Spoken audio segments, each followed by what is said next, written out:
ઉદાહરણ 1.4 બે બિંદુવત વિદ્યુતભારો વચ્ચેના સ્થિત વિદ્યુત બળ માટેનો કુલમ્બનો નિયમ અને બે સ્થિર વિદ્યુત બળો વચ્ચેના ગુરુત્વ બળ માટેના ન્યૂટનનો નિયમ એ બંનેનો આધાર વિદ્યુત ભારો દળો વચ્ચેના અંતરના વ્યસ્ત વર્ગ પર છે.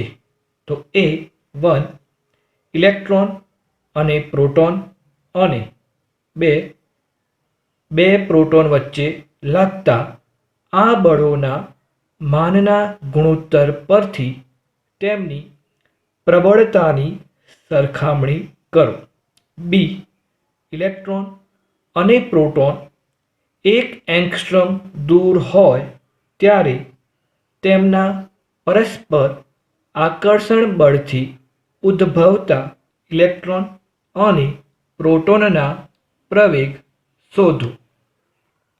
અહીં આપણને પ્રોટોનનું દળ આપેલ છે mp બરાબર 1.67 ગુણ્યા 10⁻27 કિલોગ્રામ. ઇલેક્ટ્રોનનું દળ me બરાબર 9.11 ગુણ્યા 10⁻31 કિલોગ્રામ અને g બરાબર 6.67 ગુણ્યા 10⁻11 ન્યૂટન મીટર સ્ક્વેર પર કિલોગ્રામ સ્ક્વેર. પ્રથમ આપણે ઇલેક્ટ્રોન અને પ્રોટોન વચ્ચે લાગતું વિદ્યુત બળ અને ગુરુત્વ બળ શોધીશું. તો r અંતરે રહેલા ઇલેક્ટ્રોન અને પ્રોટોન વચ્ચેનું કુલંબ બળ, જેને વિદ્યુત બળ પણ કહેવાય, Fe બરાબર K Q1 Q2. તો અહીંયા આપણે પ્રોટોનનો વિદ્યુતભાર E, ઇલેક્ટ્રોનનો વિદ્યુતભાર -E ભાગ્યા r square is equal to -ke square by r square. સમીકરણ નંબર 1. અહીં ઋણ ચિહ્ન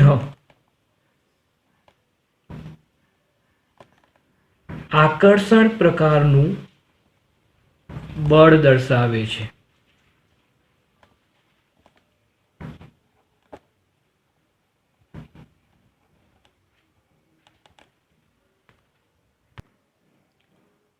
આટલા જ અંતરે ઇલેક્ટ્રોન અને પ્રોટોન વચ્ચે લાગતું ગુરુત્વ બળ આપણે શોધવું છે. તો ગુરુત્વ બળ Fg બરાબર -g mp me by r square. સમીકરણ નંબર 2. અહીં સમીકરણ 1 અને 2ના માનનો ગુણોત્તર લેવામાં આવે, એટલે કે Fe બાય Fg ના માનનો ગુણોત્તર લઈએ તો એ આપણને કે e square by r square ગુણ્યા g mp me છેદનો છેદ અંશમાં જાય માટે r સ્ક્વેર કેન્સલ આઉટ બરાબર કે e સ્ક્વેર ભાગ્યા g mp me મળે છે. અહીં દરેક પ્રાચલની કિંમતો મૂકવામાં આવે તો mod of Fe by Fg બરાબર કેની કિંમત 9 ગુણ્યા 10⁹ ગુણ્યા 1.6 ગુણ્યા 10⁻19 વર્ગ ભાગ્યા ગુરુત્વાકર્ષણ અચળાંક g નું મૂલ્ય 6.67 ગુણ્યા 10⁻11 પ્રોટોનનું દળ 1.67 ગુણ્યા 10⁻27 કિલોગ્રામ, ઇલેક્ટ્રોનનું દળ 9.11 ગુણ્યા 10⁻31 કિલોગ્રામ. જો તેને કેલ્ક્યુલેટરની મદદથી ઉકેલવામાં આવે તો આપણને 2.3 ગુણ્યા 10⁻39 જવાબ મળે છે. અહીં મોડ FE બરાબર 2.3 × 10⁻39 મોડ FG થાય છે, જે દર્શાવે છે કે વિદ્યુત બળનું મૂલ્ય એ ગુરુત્વ બળના મૂલ્ય કરતાં લગભગ 10⁻39 વધારે છે. એ જ રીતે r અંતરે રહેલા બે પ્રોટોન વચ્ચે લાગતા વિદ્યુત બળ અને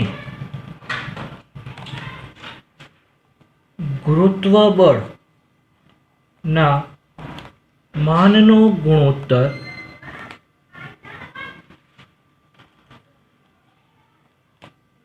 જે આ પ્રમાણે થશે: mode of FE/FG is equal two KE²/GMP.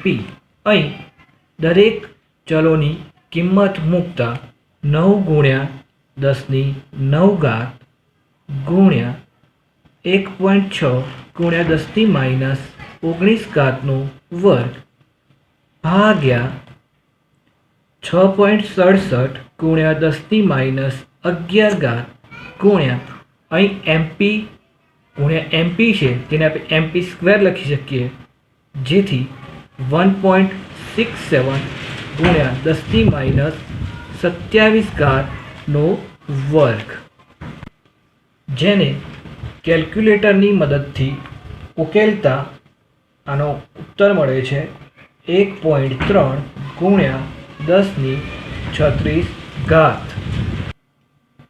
તેથી મોડ ઓફ FE બરાબર 1.3 × 10⁻36 મોડ ઓફ FG, એટલે કે બે પ્રોટોન વચ્ચે લાગતા વિદ્યુત બળનું મૂલ્ય એ ગુરુત્વ બળ કરતાં લગભગ 10⁻36 ગણું વધારે છે.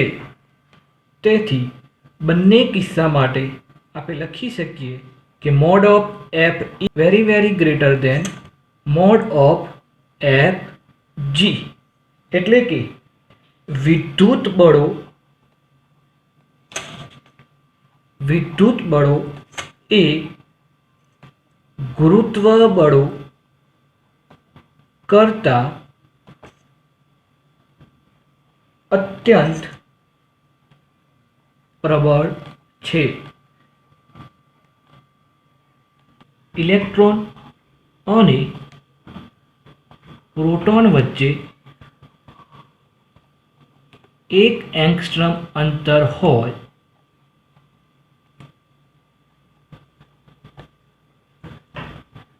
ત્યારે લાગતું આકર્ષણ બળનું મૂલ્ય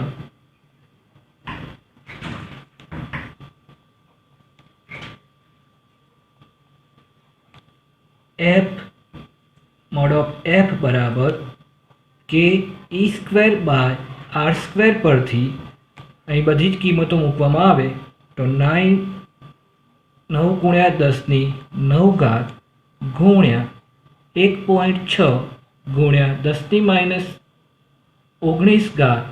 વર્ગ ભાગ્યા 1 એંગસ્ટ્રોમ એટલે 10⁻10 મીટર, જેનો પણ વર્ગ, જેને કેલ્ક્યુલેટરની મદદથી ઉકેલતા આપણને જવાબ મળે છે 2.3 ગુણ્યા 10⁻ 8 ન્યૂટન. ન્યૂટનની ગતિના બીજા નિયમ પરથી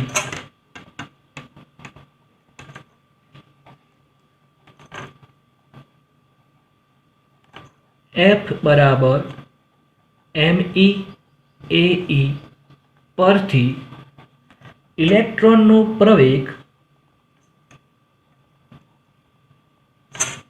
AE બરાબર F ભાગ્યા ME થશે. તો અહીં બળનું મૂલ્ય 2.3 ગુણ્યા 10⁻8 ભાગ્યા ઇલેક્ટ્રોનનું દળ 9.11 ગુણ્યા 10⁻31 કિલોગ્રામ છે. જેથી ઇલેક્ટ્રોનનો પ્રવેગ AE બરાબર 2.5 ગુણ્યા 10⁻22 મીટર પર સેકન્ડ સ્ક્વેર જેટલો મળે છે. એ જ રીતે ન્યૂટનની ગતિના બીજા નિયમ F બરાબર MP AP પરથી પ્રોટોનનો પ્રવેગ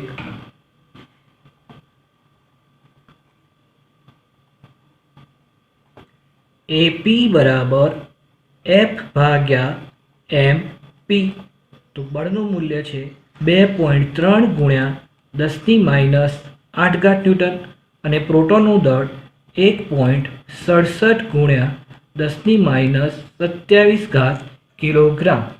જો તેને કેલ્ક્યુલેટરની મદદથી ઉકેલવામાં આવે તો AP બરાબર 1.4 ગુણ્યા 10⁻19 મીટર પર સેકન્ડ સ્ક્વેર મળે છે.